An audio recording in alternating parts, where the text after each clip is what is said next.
We are here to bring you a new type of news show. New insights, new styles, and new topics every day. We are News Generation. Bring news just for you. It's Tuesday, August 20th here in Seoul. I'm Song Yujin, and this is News Generation. Today, we're joined by Kwon Ji-yeon. Happy Tuesday. Happy Tuesday. And Im Sang-yeon. Happy Tuesday. Happy Tuesday. Now, both are here to speak on behalf of those in their 20s and 30s. Now, as usual, we're going to start with our news feed, which covers different hashtags and news items that have been trending online. South Korea has seen a consistent decline in the number of self-employed individuals for 6 months in a row. According to Statistics Korea on Monday, the number of registered self-employed dropped by 62,000 from the previous month, bringing the total to 5.72 million in July. This ongoing decrease is largely driven by the closure of one-person businesses, which have seen an 11th month decline, down to 4.27 million last month. The agency says this drop is likely due to weak consumer spending and high interest rates, forcing many small business owners to shut down. Staying in Korea, Typhoon Jongdari, the 9th typhoon of the season, is expected to make landfall in Korea on Tuesday afternoon. While typhoons typically bring cooler temperatures, this one is likely to keep the weather hot and humid. This is because in addition to rain clouds, the typhoon will also bring warm and humid winds. Jeju Island and the south coast are expected to experience heavy rainfall tonight through early tomorrow. The typhoon is predicted to move out of the country by Wednesday morning. Finally, with Chuseok, also known as Korean Thanksgiving, less than a month away, a recent survey by a domestic travel platform shows that 63% of office workers are planning to extend their holiday to a total of 9 days. They plan to take extra days off on Thursday, September 19th and Friday, September 20th, since this year's Chuseok holiday runs from Monday, September 16th to Wednesday, September 18th. Among those planning a longer break, 61% answered they are considering long-term travel. So here in the studio, I want to ask our panelists, how are you planning to spend this long or extended Chuseok holiday? Well, as far as I can remember, Chuseok holiday was not a special day for me because my family was not the typical Korean families where we used to gather up with the relatives and eat the traditional Chuseok meals. Instead, I think our family used to stay in Seoul, and we sometimes used the benefit of the holiday to go abroad or take family trips. So I was kind of lucky, I should say, to have a family like this. Or else I would have been stuck in the highway with the traffic jam hours and hours, and I wouldn't have to listen to the naggings and scoldings of the aunties and grandmas. Like, when are you gonna get married? Oh, exactly. And I really hate that. So for this Chuseok holiday, there you go. I'll be the home protector as usual. I'll be staying in bed, watching my house. So that's my Chuseok plan. Well, that's a very comfortable and nice way to spend a long holiday, I guess. So what about you, Ji-yeon? Yes, I am among the 61% who is going to travel. But I am planning to spend the Chuseok holiday next month traveling with my family and my husband. Good for you. Yes, because my child has a week off for the holiday. Wow. And this kind of extended break is kind of a sort of a fantastic opportunity to give hardworking adults and students a much needed rest. So, well, in the past, our extended families have often traveled during Chuseok holiday or Thanksgiving holiday. If we were to travel separately, we would meet up beforehand in order to catch up and have a meal together, since we don't strictly follow those traditional customs like performing the charit ritual for the ancestors. We enjoy a more relaxed approach to the holiday, and who knows, maybe this time, I will actually finish a book before the holiday ends. Oh, that's a great plan. Well, I think that I'll be doing the charit ritual, honoring and thanking our ancestors, and probably were. But anyways, I hope everybody has a nice Chuseok holiday next month. And that was our news feed for this Tuesday. So we're now going to move on to our main discussion of the day. Today we're going to talk about a rental business that's gaining huge popularity, especially among the younger generation. Take a look. We all know about renting cars or houses, but have you ever heard of renting a friend or even a family member? These services, known as Rent a Friend or Rent a Family, allow people to hire professionals to pose as their friends or relatives. There's also a service called Date for Hire, where you can hire a fake girlfriend or boyfriend, sometimes even bringing them home to meet the family. These services are becoming more popular here in Korea. So, What's fueling the rise of this platonic temporary companionship market? Right, so these rent-a-family or rent-a-friend or rent and acquaintance services have been getting a lot of attention lately, especially after recent viral videos of so-called street girlfriends in China. But they've actually been around for well over a decade. So for those who are new to this concept, could you tell us, Jian, where and when did these rental services first start off? Yes, as you mentioned, these services have been attracting quite a bit of attention recently, particularly after viral videos of street girlfriends in China. However, this concept isn't quite new. It gained popularity in Japan over a decade ago, where people could hire stand-ins for various personal roles. And these services range from renting a father figure for a child who doesn't have one, and also to hiring an uncle who's an experienced professional in a particular field. A recent controversy in China where women have been offering some hugs and kisses for a fee highlights the ethical concerns surrounding such services. And these services reflect the complex needs and sort of desires within modern societies where traditional relationships and roles are sometimes absent or need to be simulated for various reasons. There are those concerns, but it's kind of like a fact that these services have become well established in Japan, as you mentioned, and we're also seeing them rising in China. And today we're talking about this topic because it's becoming huger here in Korea as well. So Sang, I want to ask you, when did this professional stand-in service catch on here in Korea? Yeah, so first of all, as I was listening to the examples Juhyun mentioned, it felt like that it shows how far the capitalism can go extreme. Because you can buy a kiss or a hug. Really. Yeah, you can actually buy the time of the other people in that way. So these kind of stand-in services actually turned mainstream in the early 2000s here in Korea. So these kind of part-time workers of the stand-in services become the guests for special events like weddings or funerals. And as for women, they hire these part-time workers to act as their boyfriend and partner. Right. So these rentable actors, if you pay a certain amount of money, then they act as your family, your friend, a wedding guest, funeral guest, you name it.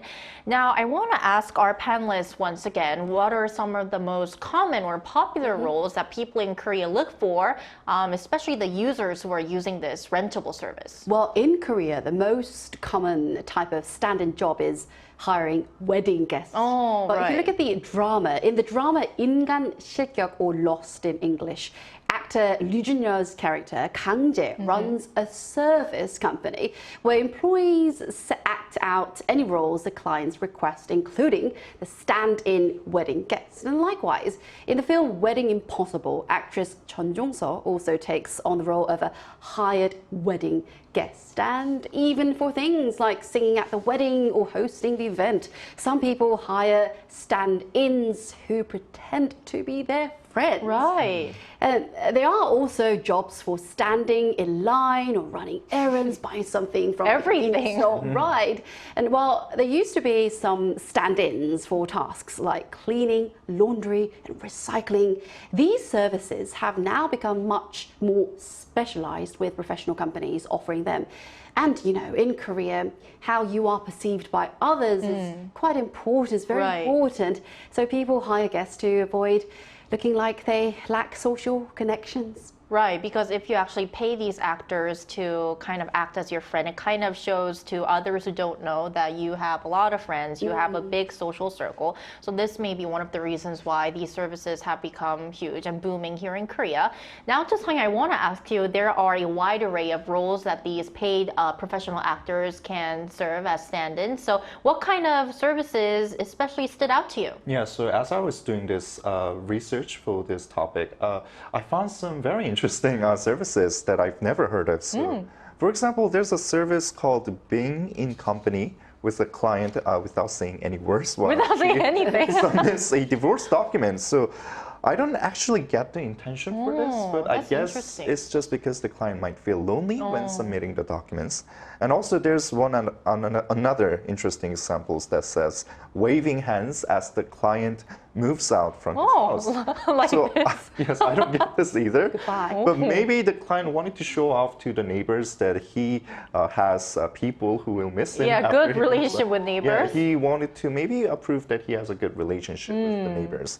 So there are also like other examples, such as going to dinner with the client to meet in-laws before marriage, yeah. and acting as a friend, watching movies together and eating meals together. All these kind of services include in the category of the stand-in service.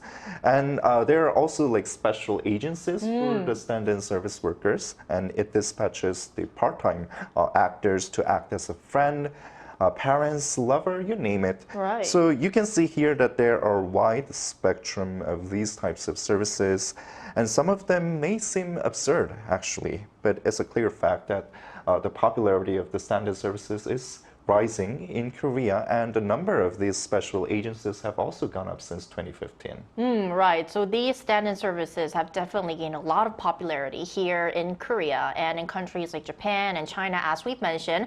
Now, to find out what it's like in other parts of the world, we also asked our viewers if similar rental services exist in their country. And here's what 3 of them said. So if we look at the comments, LeonTeo93 says, in Singapore, there are services that allow people to rent friends or companions for social events and activities. The perception of these services can vary. I see them as a practical solution for social needs and a way to combat loneliness. However, others may view them with skepticism or discomfort. Sim19, sorry to shorten your name, says, apparently this is also becoming a thing in Spain. I've never heard of anyone using this service, but I found a few companies that provide it, not only for event companions, but also for people who need someone to communicate with. I think it is a great idea, although being a paid service could create problems in the future in case customers get emotionally attached. Lee Joe family says, in Australia, it really isn't common to see these kinds of services. However, I can imagine this would be very helpful for people that suffer from things such as social anxiety. Personally, I am all for this type of thing and hope people don't create a stigma towards it. So based on the comments from our viewers, there are other countries that are providing or having these stand-in services. And it seems that a lot of our younger generation are welcoming or favorable towards the services. So as our panelists are both part of the younger generation, I would like to ask you, have you used these services? And if you haven't, is there any type of services or roles that you would like to pay and use? Well, I did have a chance to use the stand-in for my wedding. You're popular. No, not really. But as a busy working mom, if I can't attend my child's mother's praying meeting, which is held every month, I would use a stand-in service to go in my place. However, there is one condition. My one condition would be that the stand-in must pray with genuine sincerity. That's right. And after all, it's quite important that my child feels supported, even if I can't be there myself. And I'd also make sure to follow up afterwards to hear how it went, just to stay connected. And if the stand-in, he or she is quite a good, does her knows the drill, they might just become my secret weapon for my future commitments. Oh, wow. Yes, indeed. I see. So stand-in mother. Right. Stand-in mother. So you would like to that try sounds out scary, though. a stand-in mother service. What about you, Sang-yeon? Well, I'd rather look lonely than deceiving others by using other people. But in case when I'm faced with an emergency of when I have to use physical labor, then this service might come in handy. For example, if my parents suddenly passes away, then I would have to hold a funeral as a son. In that case, I would be chaotic in the beginning because I never have experience of hosting such an event. So in that case, if I hire the stand-in service workers, they can at least greet the guests and also deliver the food in the hallways, and which would unburden the things I would have to care for during the funeral events. And also, I may hire the stand-in service for friends, not to make real friends, of course, but if I hire those kind of stand-in friends, then they would listen to my concerns and make me a bit comfortable, because there are often the case where your actual friends and your families do not really pay empathy or or show like condolences to your worries. So if I have someone to like a counselor, like a psychological therapist. If I have someone to listen to my concerns, then it would actually relieve my distress. So stand-in mother, stand-in relatives, or a stand-in friend. I see. So we've, right until now, we've looked at the various examples of these professional services. Now, to delve deeper into why these services are booming, we're going to invite an expert in psychology to our talks right after this break.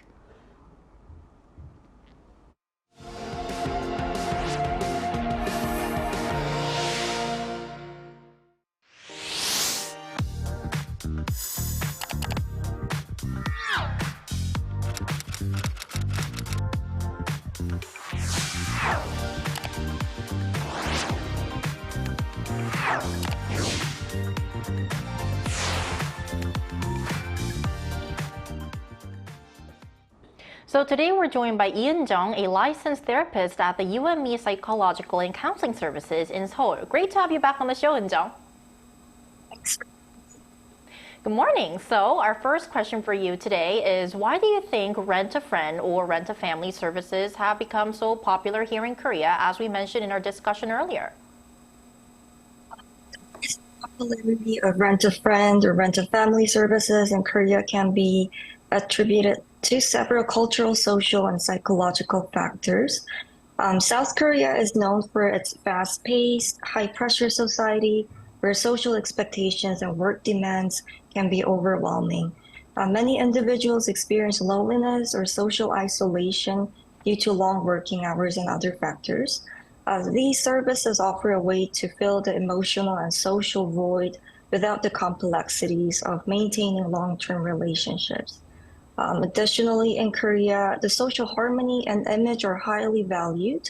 The ability to rent someone who can fulfill a specific social role without the strings attached to a genuine relationship can be seen as a practical solution to meet social expectations without the emotional investment. Okay, so Eun-jung, the relationships formed through these services are usually on one-time or short-term ones. Why do you think some people prefer to pay a one-time friendship rather than going out and making a new friend naturally? Some people may prefer paying for one-time friendship rather than making a new friend naturally for various reasons.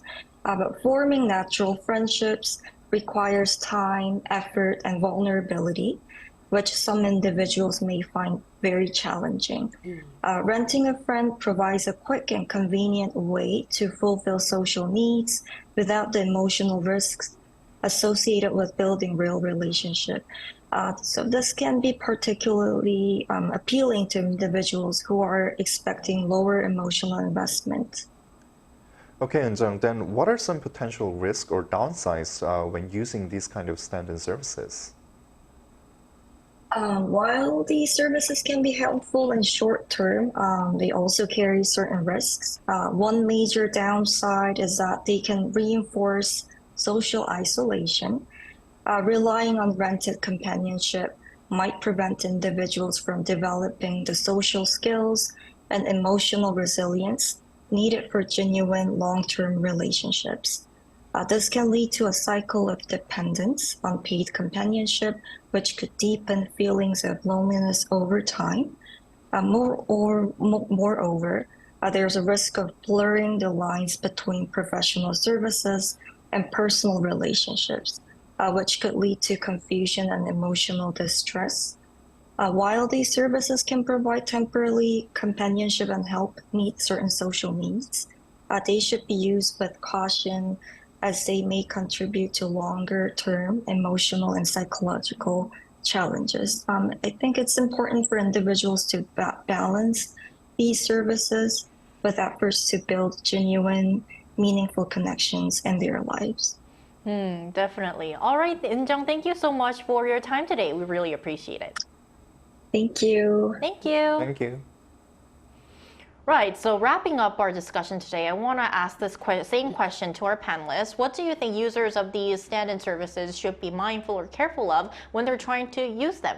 Well, when using stand-in services, there are a few important points to keep in mind. Firstly, since you are dealing with strangers. It's crucial to remain cautious and ensure you are using a reliable service, the company itself. And secondly, be aware that you might feel a sense of emptiness, as Eun-jung mentioned, or dissatisfaction after the experience, as these services might not fully replace genuine personal connections.